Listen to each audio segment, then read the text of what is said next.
This is Jason Dunn from Smartphone Thoughts, and this is an unboxing and first impressions video of the HTC S640.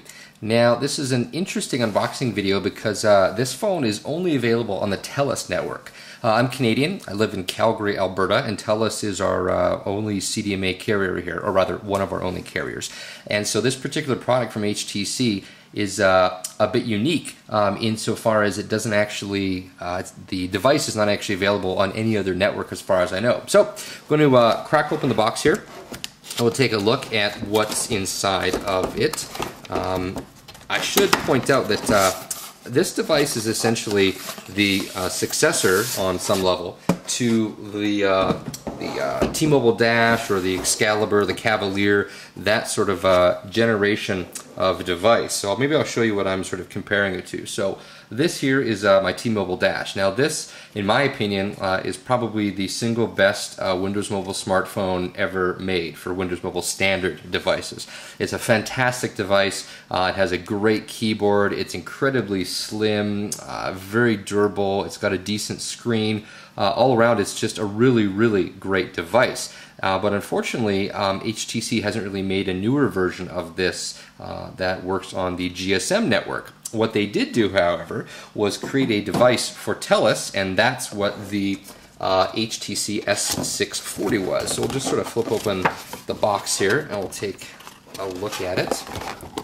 A little bit tricky to get out. Okay, so this is the device. So this is a CDMA device that has sort of similar specifications to the T-Mobile Dash. Of course, this device runs on Telus's 1xRTT network, so it's going to be a lot faster than the T-Mobile Dash, which of course is just simply an edge device. So first impressions, it looks very similar in terms of thickness. It might be maybe a millimeter thicker, but it's so close it's virtually impossible to tell. It is essentially the same, height. It doesn't have, when you're holding it, it doesn't have the same kind of edge that goes backwards like the Dash does, but it still feels pretty good to hold in the hand. Looks like it has a similar style keyboard to the previous device. Slightly different layout and buttons, but overall it looks to be pretty similar. So we'll set that aside for right now, and we'll just take a quick peek inside the box here and see if there's anything else worth noting. So it comes with a slip case here. It comes with a pair of headphones because of course it uses the HTC USB adapter, sort of the mini USB adapter. It also comes with an adapter that allows you to essentially charge and also plug in headphones at the same time. So you connect this cable here to the bottom of the device, and then this allows you to plug in two more things. Although, hold on, I think I may have made a mistake here. I'm looking and I'm actually seeing a headphone jack down here. It looks like it's probably 2.5 millimeter, but I'm probably going to need to take a look at the specifications and just double check. But that's kind of exciting for me because I always give HTC a really hard time whenever they only use this one particular style of port for headphones, because I want to be able to plug in, my Ultimate Ears headphones into a regular size jack and go. I suspect this is 2.5 millimeter, but still it's a step in the right direction. So we'll take a look at anything else in here. We have a quick start guide, some basics, looks like a screen protector. And then it looks like we have a sync cable, a mini USB sync cable. Now what's kind of curious here is that there is no AC adapter for charging. So I received this unit directly from HTC, so I might need to follow up with them and find out if that's actually normal. It does seem a little bit weird not to have an adapter, although sometimes carriers like Telus will want you to buy it as an accessory, so they'll let you recharge it by plugging it into your computer or a USB port or something, but they won't actually give you a cable or an AC adapter to recharge it. So I will have to find out about that. Now we'll just get this out of the way here. In terms of comparing the 640 to other devices. This is an HTC Touch Diamond right here.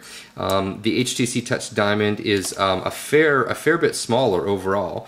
You can see it's a little bit shorter. It's a little bit less wide, and it is also I would say slightly thinner, not by a whole bunch, but a little bit different. And then this device here, this is my Samsung. It's called the Samsung Jack up here in Canada on the Rogers network, but it's essentially a black Jack 2. And this device, the two of them have quite a bit in common. It looks like the S640 is going to be a little bit shorter. It's going to be a little bit wider, just by maybe a millimeter or 3, and it's a little bit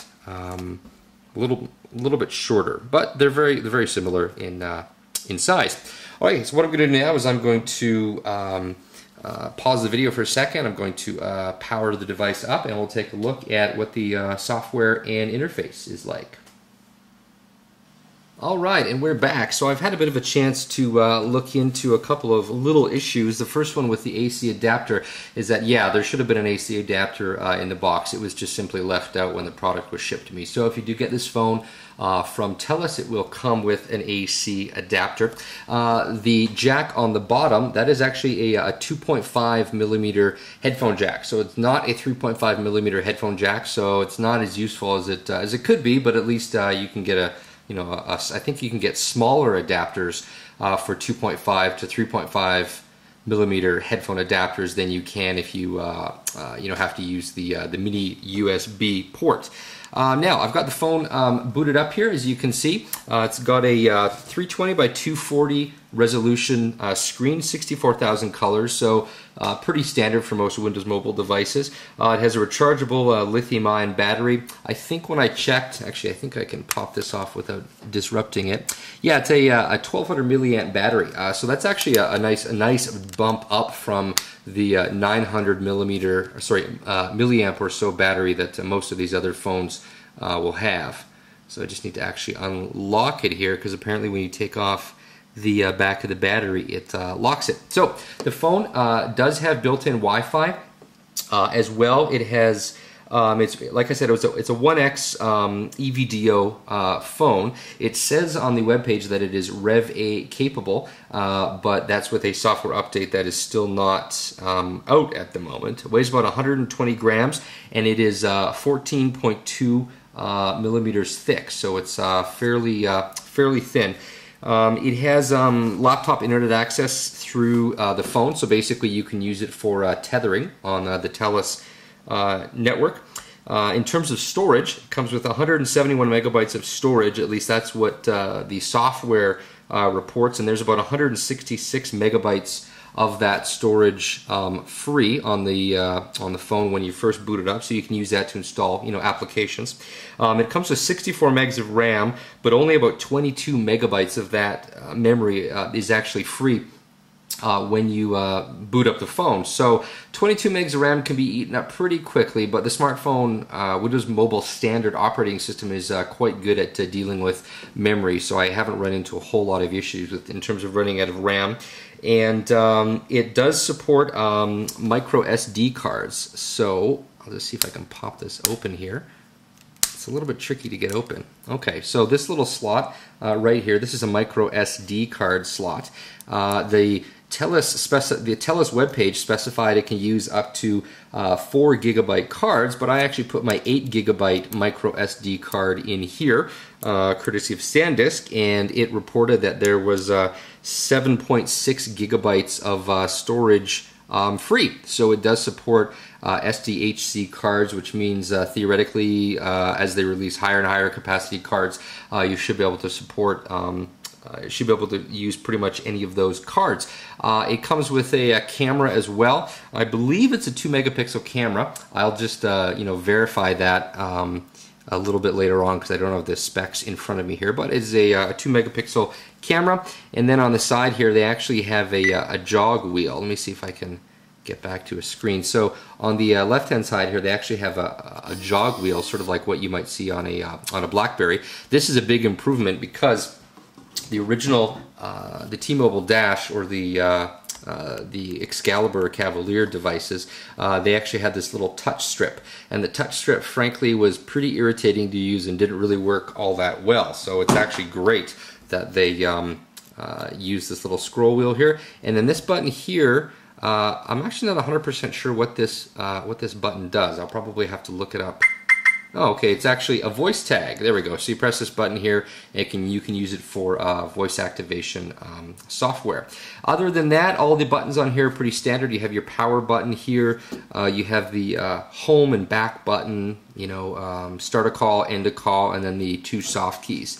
So that ends my unboxing and first impressions video. If you have any questions about this phone, feel free to post a comment. If you're watching this over on YouTube, please rate this video, post a comment if you want to have anything to say about it, and then also subscribe to our channel. So that's it. This has been Jason Dunn from Smartphone Thoughts, looking at the Telus H640 Windows Mobile Standard smartphone. I will probably be doing a written review of this phone, so check out Smartphone Thoughts for the full written review once that's done. Thanks for watching.